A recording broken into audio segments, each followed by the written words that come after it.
এক প্রকার মৃত্যুর দুয়ার থেকেই ফিরে এলেন তামিম ইকবাল। তবে এখনো শঙ্কা পুরোপুরি কাটেনি। সাবেক এই অধিনায়কের জন্য প্রার্থনা স্বজন, ভক্ত, সমর্থক থেকে শুরু করে গোটা দেশের মানুষ।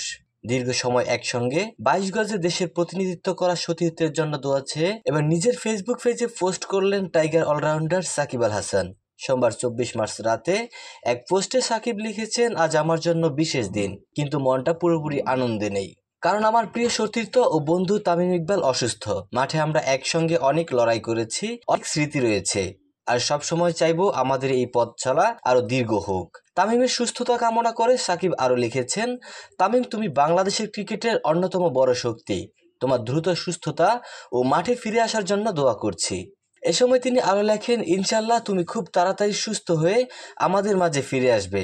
তামিমের জন্য আপনার দোয়াই হবে আমার জন্মদিনের সেরা উপহার।